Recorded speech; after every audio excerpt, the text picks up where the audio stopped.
नमस्कार दोस्तों, स्वागत है आपका हमारे चैनल आचार्य जागेंद्र मिश्रा में। दोस्तों, अगर आप अपनी लाइफ में कुछ नया सीखना चाहते हैं तो चैनल को सब्सक्राइब जरूर करिएगा।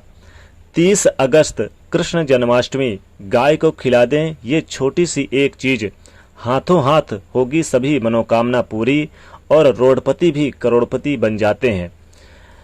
जन्माष्टमी की आप सभी दर्शकों को ढेर सारी शुभकामनाएं। ये जन्माष्टमी आप सभी दर्शकों के लिए एक खुशहाल जीवन लेकर आए।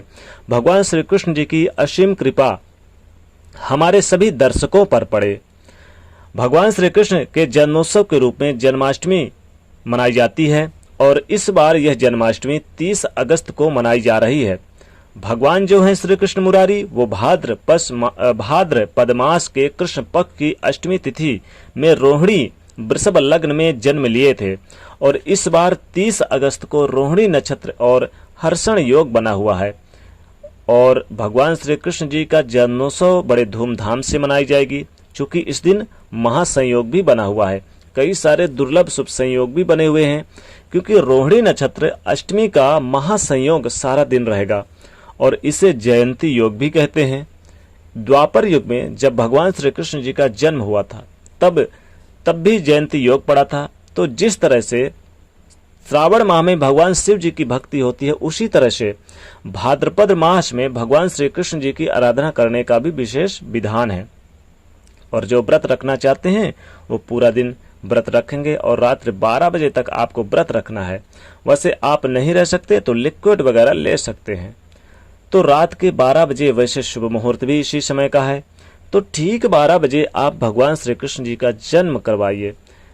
खीरा से करवा सकते हैं। साथ ही चूंकि अष्टमी तिथि 29 अगस्त से प्रारंभ हो जाएगी, यानी कि 29 अगस्त रविवार के दिन रात्रि 11:25 से प्रारंभ होगी और यह 30 अगस्त को देर रात्र 1:59 तक रहेगी। इसलिए 30 अगस्त को ही जन्माष्टमी मनाई जाएगी।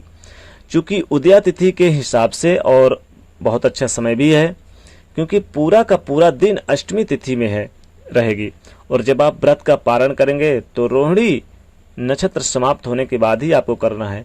तो चलिए जान लेते हैं। देखिए, पूजा का शुभ मुहूर्त रहेगा 30 अगस्त की रात्रि 11:59 से लेकर रात्रि 12:44 तक, यानी करीब 45 मिनट का वक्त रहेगा पूजा का समय।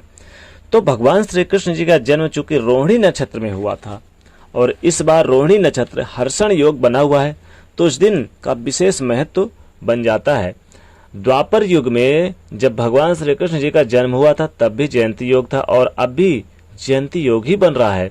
तो भगवान श्री कृष्ण जी को मनाने के लिए उनको मनपसंद वस्तु उनको भोग लगाइए, लेकिन इस दिन गाय को अपने हाथों से क्या खिलाएं क्योंकि अगर कि आपकी सारी मनोकामनाएं ही पूरी हो जाएं।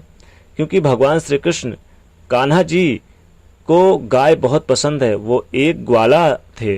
गाय यानी कि गाय माता को चराते थे। गौ माता के साथ बड़ा लगाव था, घूमते थे, फिरते थे, गैया को दोहते थे। मक्खन खाने वाले श्री कृष्ण भगवान उनके साथ रहते थे। तो लड्डू गोपाल को कैसे मनाएं ये तो आपने अभी तक जाना, लेकिन गाय को क्या खिलाएं कि जीवन के कष्ट मिट जाएं, सारी मनोकामना पूरी हो जाए, रोडपति से भी करोड़पति होने में देरी ना लगे। और ये बात जान ले कि भगवान श्री कृष्ण जी को गौ माता बहुत प्रिय हैं, लेकिन उसके पहले कुछ और जान ले। देखिए, भगवान श्री कृष्ण जी को गोकुल में सिर्फ इस माखन यानी कि दूध माखन के लिए ही नहीं, गायों को भरपूर साथ भी मिला था इनका और उन्हें चराते थे, आनंद उत्सव खेलकूद करते थे और बाल सखाओं के साथ रोज जंगल जाकर अपनी गायों को चराते थे। और गायों के प्रति उनकी श्रद्धा, उनके अंदर प्रेम इस कदर था कि उन्होंने ब्रज में इंद्र की पूजा तक बंद करवा दी थी और गायों की उपासना पूजा शुरू करवा दी थी। उनके इस प्रेम के कारण उन्हें गोपाल नाम भी मिला। और मान्यता है कि खुद जन्माष्टमी के दिन भक्त गो सेवा करते हैं तो उन पर भगवान श्री कृष्ण जी की विशेष आशीर्वाद बरसता रहता है। तो भगवान श्री कृष्ण जी के आशीर्वाद पाने के लिए आप वैसे तो रोज गाय को चारा पानी दे, लेकिन इस जन्माष्टमी के दिन कुछ खास प्रयोग कीजिए गाय के प्रति। गाय की पूजा अर्चना करें।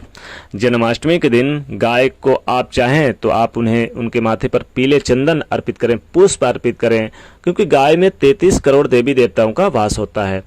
तो जन्माष्टमी के शुभ अवसर पर गाय को तो आप चारा हरा घास अपने हाथों से खिलाएं चुपचाप, यानी किसी से बोलते नहीं, और चुपचाप हरी घास खिलाएं। और आपके घर में जो पहली रोटी बने वो रोटी में गुड़ थोड़ा डाल के और तिल डाल के पहली रोटी जरूर खिलाना चाहिए, और खासकर जन्माष्टमी के शुभ अवसर पर। लेकिन जन्माष्टमी के शुभ अवसर पर आप अपने घर में खीर बनाइए। खीर बना के आप क्या करें कि एक रोटी ले लें। अब पहली रोटी अगर है तो ठीक, नहीं तो कोई भी रोटी फिर चलेगी। अगर आप नहीं ले पाए तो उसमें खीर डाल के थोड़ा सा गुड़ डाल के आप गाय को खिला दे चुपचाप। फिर देखिए कैसे आपकी समस्त मनोकामना पूरी होती है। आपकी हाथों हाथ होगी सभी मनोकामना पूरी।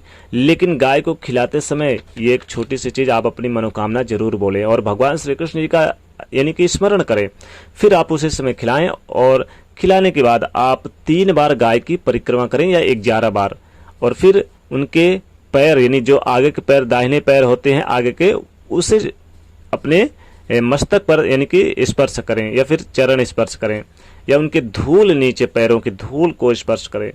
आपकी हाथों हाथ मनोकामना पूरी होगी। रोडपति से भी करोड़पति बनने में देरी नहीं लगेगी।